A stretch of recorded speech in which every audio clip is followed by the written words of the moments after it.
Hi guys, Matty Brooks here from Adventure Plus.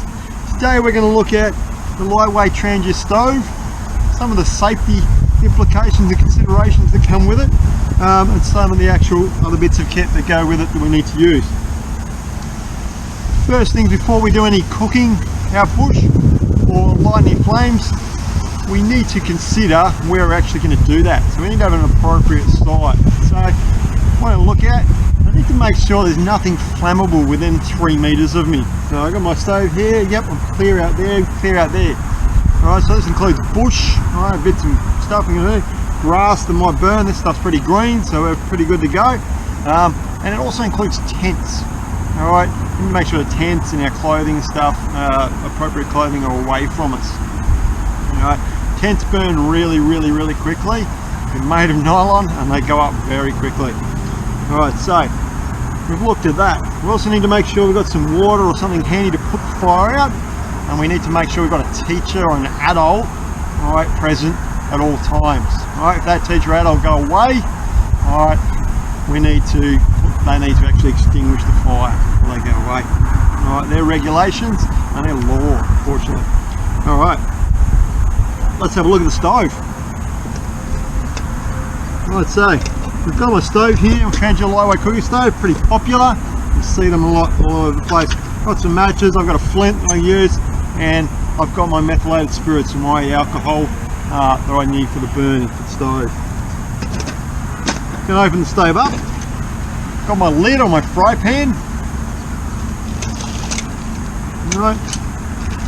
Inside the bag I've got my burner. On the burner there's a few parts. We've got the simmer ring, which you can open and shut to control the flame. Got my burner lid. Inside the burner lid you've got a rubber ring. You need to make sure that rubber ring or that lid is not put back on the burner when it's super hot, because that rubber ring will melt, alright, and it'll damage it for the future.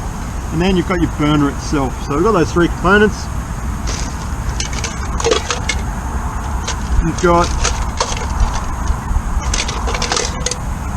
our large and our small pots, our base, alright, and the lower section of our base. Alright, so supporting our base. Alright, the other thing that I've got in my bag is my pot grips. Alright, my pot grips. Alright, for picking up my pot, so I can grab them, pick it up, I don't burn my hands. So now I'm going to set my stove up. So the first thing I'm going to do is set the base of my stove, alright, facing towards where the wind's coming from. That'll drive oxygen in underneath the burner and we'll get a more effective burn. Then you've got your support. We'll keep that to the side ready to go. We'll grab our burner, we'll set that up on the stove. Alright, set up nice and stable. I'll get my fuel. Once I've got my fuel, I'm going to put that into the burner. I'll let it settle down just a little bit. Alright, it's going to fill up the void and the reservoir around the side, and I'll put my fuel away to the side, away from me. Alright, I need to have a fuel point away from where I'm burning the stove. I'll get a little bit of water, just a little capful, alright, maybe even a little bit less. I'm going to pop that into my burner, and that prevents my pots all getting all nasty and black and yucky. Alright, and we're getting not too much of this tanning on the side of it.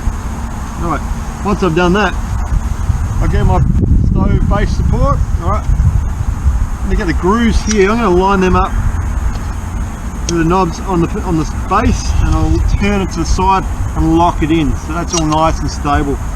I can have my sections up, or I can press them back in. Alright, so when I want them up, I'll set them up for my fry pan, or I can put them back into my pot. Right. I can light my stove obviously a number of ways. You can light it with matches, you can light it with a lighter, or you can light it with flint.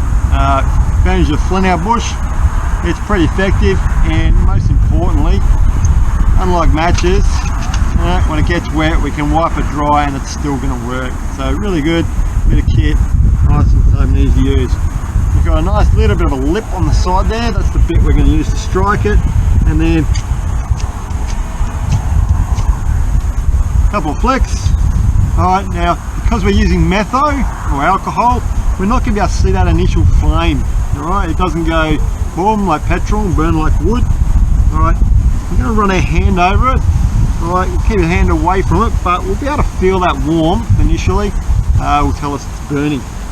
Cool, so flame's ready to go. I'm going to get my pot. I'm going to put my noodles or what I'm going to cook with it. So my boiling water in this case. I'm going to put that in there and grab my grips, bring them down onto the stove. Alright, and use my lid, press my lid on there, and that'll help it burn a little bit quicker. Now, a little bit of imagination, you can cook pretty much everything outdoors, you cook indoors. You just got to think about it a little bit. Alright, two things you're obviously thinking about when you're going outdoors and cooking are how heavy is all this stuff, because I've got to carry it. And most importantly too, anything we bring in with us, we've got to take back out. So we've got to take a consideration of waste. Alright, we don't want to leave our national parks all trashed and ugly. Alright, so I've cooked up my stove, it's boiled for me. I'm going to take it off. Alright, my water's boiled. There we go. As I said before, my flame's burning away. I want to control the temperature of it. I slot that on the top and I can open or shut it to control that temperature. In this case I'm going to put it out. Alright, I'm going to close it completely. I'm just going to drop it straight on there. My fire's out, my flame is out, sorry. And now I can disassemble it. Let it cool for a little while. Alright, and we can then pull it apart. Alright, and clean it up afterwards. Alright, small little container of dishwashing liquid, we can wash that, scrub it away, a little bit of water. Alright, and we'll put that away to the side.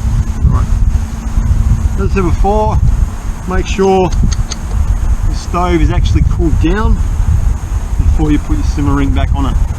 Now, some people like to keep their fuel in the actual burner while they transport it. A little bit of an issue to consider with that.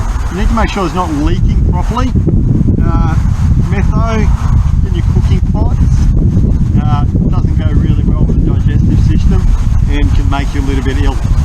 So most people will pour it off. Once it's stopped, once it's cooled down, pour it off back in the fuel bottle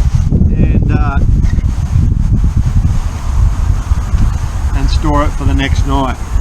Alright, so in this case, just going to keep it in there. Alright, put my pots, pour my water off, put my pots back in.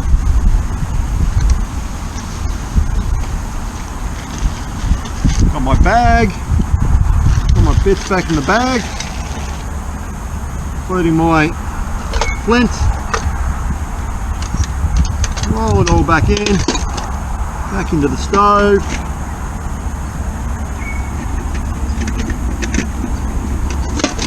Yep.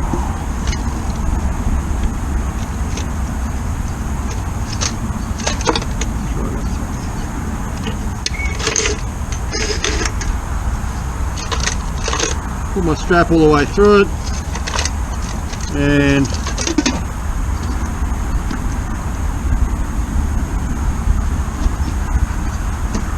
do my strap back up and we're ready to go. Look, thank you very much today for watching this. If you've got any points, any tips you'd like to see us add, let me know and we'll add them to it. Thank you.